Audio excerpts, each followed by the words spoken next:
पौराणिक कथा के अनुसार प्राचीन समय की बात है। एक गांव में एक साहूकार रहा करता था। साहूकार धनी था, उसके पास अथाह धन दौलत थी, लेकिन उसकी कोई संतान नहीं थी। साहूकार भगवान शिव को प्रसन्न करने के लिए सोमवार को व्रत रखा करता था और व्रत के दौरान वह विधि पूर्वक भगवान शिव और माँ पार्वती की पूजा करता था और शाम को प्रदोष काल के समय शिवलिंग पर दीपक भी जलाता था। साहूकार की भक्ति और पूजा अर्चना को देखकर एक दिन माता पार्वती ने भगवान शिव से कहा कि हे प्रभु, ये साहूकार तो आपका परम भक्त है, हर सोमवार को विधि विधान से आपकी पूजा करता है। मुझे लगता है कि आपको उसकी मनोकामना तो अवश्य ही पूरी करनी चाहिए। तब भगवान शिव ने देवी पार्वती की बात सुनकर कहा कि हे गौरी, यह संसार एक कर्म क्षेत्र है।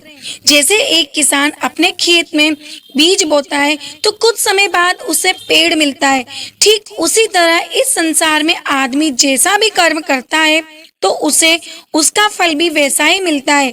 लेकिन माँ पार्वती ने भोले भंडारी से दोबारा आग्रह किया और कहा, हे नाथ, फिर भी आप इसकी मनोकामना को पूर्ण कर दीजिए, क्योंकि ये आपका परम भक्त है और अगर आप ही अपने भक्तों की इच्छा को पूर्ण नहीं करेंगे तो फिर भला भक्त आपकी पूजा आराधना क्यों करेंगे। माता पार्वती के इतना आग्रह करने पर भगवान शिव ने कहा, देवी, यह धनवान साहूकार है और इसका कोई भी पुत्र नहीं है, इसलिए यह सदैव चिंतित रहता है। हालांकि इसके भाग्य में किसी संतान का योग नहीं है, परंतु आपके आग्रह करने पर मैं इसे पुत्र प्राप्ति का वरदान देता हूँ, लेकिन इसका पुत्र केवल 12 वर्ष तक ही जीवित रहेगा। मैं इससे ज्यादा कुछ नहीं कर सकता हूँ। फिर एक रात भगवान शिव ने साहूकार को स्वप्न में दर्शन दिए और कहा कि उसे जल्द ही पुत्र की प्राप्ति होगी, लेकिन उसका पुत्र दीर्घायु नहीं बल्कि केवल 12 वर्ष तक ही जीवित रह पाएगा। ये बात सुनकर साहूकार ना तो प्रसन्न हुआ और ना ही ज्यादा दुखी। स्वप्न में सब कुछ जानने के बाद भी साहूकार ने पूजा अर्चना जारी रखी और कुछ दिनों बाद साहूकार की पत्नी गर्भवती हो गई और उसने एक सुंदर बालक को जन्म दिया। बालक के जन्म से घर पर हर्ष उल्लास का माहौल था, लेकिन साहूकार खुश नहीं था, क्योंकि उसे पता था कि उसके बालक का जीवन केवल 12 वर्ष तक का ही है और उसने किसी को भी यह बात नहीं बताई। जब तक वह बालक 11 वर्ष का हुआ तो साहूकार की पत्नी ने बालक के विवाह की बात साहूकार से कही, लेकिन साहूकार ने इस बात से इनकार कर दिया और उसे शिक्षा के लिए काशी भेज दिया।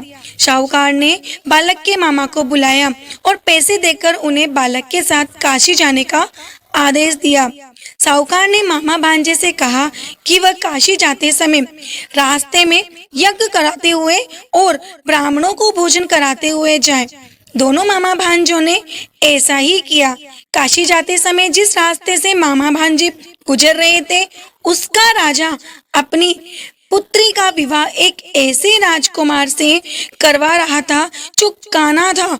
उधर दूल्हे का पिता इस बात से चिंतित था कि अगर दुल्हन पक्ष को ये पता चल गया तो राजकुमारी विवाह के लिए मना कर देगी। इसलिए उसने जब साहूकार के पुत्र को देखा तो उसने सोचा कि मैं अपने बालक के स्थान पर तोरण के समय इस बालक को बिठा दूंगा और दुल्हन के पक्ष वालों को पता भी नहीं चलेगा कि दूल्हा काना है। दूल्हे के पिता ने साहूकार के पुत्र को इस बात के लिए तैयार किया और वह बालक तैयार हो गया। इस तरह उस बालक ने दूल्हे के कपड़े पहन लिए और घोड़ी पर चढ़कर तोरण की रस्म को पूरा किया। तोरण के बाद जब फेरों की बारी आई तो दूल्हे के पिता ने फिर साहूकार के पुत्र से अनुरोध किया कि वह दुल्हन के साथ फेरे भी ले ले ताकि विवाह संपन्न हो सके। ये बात छुपी रहे मामा राजी हो गए और विवाह समारोह भी संपन्न हो गया। विवाह संपन्न होने के बाद मामा भांजा काशी के लिए प्रस्थान कर गए, परंतु साहूकार के पुत्र ने दुल्हन के कपड़ों पर लिख दिया कि तुम्हारा विवाह तो मुझसे हुआ है, लेकिन तुम जिसके साथ विदा किए जाओगी वह एक आंख वाला आदमी है और मैं काशी शिक्षा ग्रहण करने जा रहा हूँ। जब राजकुमारी ने यह बात पढ़ी तो उसने राजकुमार के साथ जाने से इनकार कर दिया और अपने पिता से कहा कि ये मेरा पति नहीं है, मेरे पति तो शिक्षा ग्रहण करने काशी गए हुए हैं। जब सब जगह ये बात फैल गई तो मजबूरी में दूल्हे के पिता ने सारी बात सच सच बता दी और दुल्हन के पिता ने फिर बेटी को भेजने से इनकार कर दिया। इधर मामा भांजे दोनों काशी पहुंच गए और बालक शिक्षा ग्रहण करने में लगा। तब मामा ने यज्ञ करना शुरू कर दिया। जब साहूकार का पुत्र 12 वर्ष का हुआ, एक दिन उसने अपने मामा से कहा कि उसकी तबीयत ठीक नहीं है, वह सोने के लिए अंदर जा रहा है। साहूकार का पुत्र अंदर सोने के लिए कमरे में गया तो उसकी मृत्यु हो गई। थोड़ी देर के बाद जब मामा अंदर पहुंचे तो उन्होंने बालक को मृत अवस्था में देखा और बहुत दुखी हुए, परंतु वो रो नहीं सकते थे वरना उनका यज्ञ अधूरा रह जाता। इसलिए मामा वापस आकर यज्ञ करने लगे। यज्ञ पूरा करने के बाद और ब्राह्मणों को भोजन कराने के बाद मामा अपने मृत भांजे को देखकर विलाप करने लगे। ठीक उसी समय उसी मार्ग से भगवान शिव और देवी पार्वती जी जा रहे थे। माता पार्वती ने किसी के रोने की करुण आवाज सुनी तो भगवान शिव से कहने लगी, हे प्रभु, कोई मनुष्य रो रहा है, चलिए उसके दुखों को दूर करते हैं। तब भगवान शिव और पार्वती माता मामा के पास गए। उन्होंने जब मृत बालक को देखा तो हैरान रह गए, क्योंकि वह भगवान शिव के आशीर्वाद से जन्मा साहूकार का पुत्र था। माता पार्वती ने कहा, हे नाथ, यह तो साहूकार का पुत्र है जिसे आपने केवल 12 वर्ष तक की ही जीवन जीने का वरदान दिया था। इसलिए आज 12 वर्ष की आयु पूरी होने पर वह मृत्यु लोक को चला गया।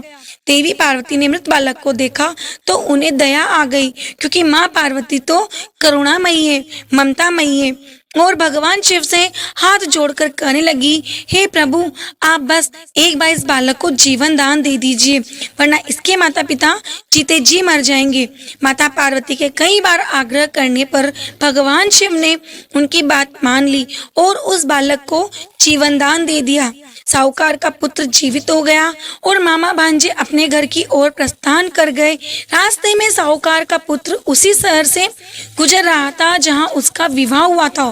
दुल्हन के पिता ने बालक को पहचान लिया और मामा भांजे को लेकर महल में आ गए।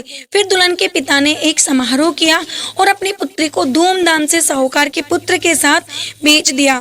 उधर जब साहूकार का बालक अपनी पत्नी के साथ घर पहुंचा तो उसके माता पिता अंदर कमरे में बंद होकर बैठे हुए थे।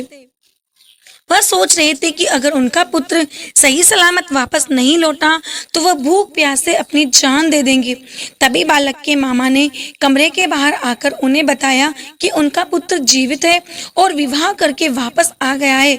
साहूकार ने बालक को जीवित देखा तो खुशी से उसका स्वागत किया और साहूकार का परिवार भी इस प्रकार खुशी खुशी जीवन बिताने लगा। यह सब भगवान शिव की कृपा और सोमवार के व्रत का ही प्रभाव था कि साहूकार का पुत्र अल्पायु होने के बाद भी दीर्घायु को प्राप्त हुआ। इस प्रकार जो भी भक्त सच्चे मन से भगवान शिव की पूजा करके आज के दिन इस कथा को पढ़ता है अथवा सुनता है और दूसरों को सुनाता है तो भगवान शिव उनके सभी दुख दूर करते हैं, उनकी सभी मनोकामनाएं पूर्ण करते हैं।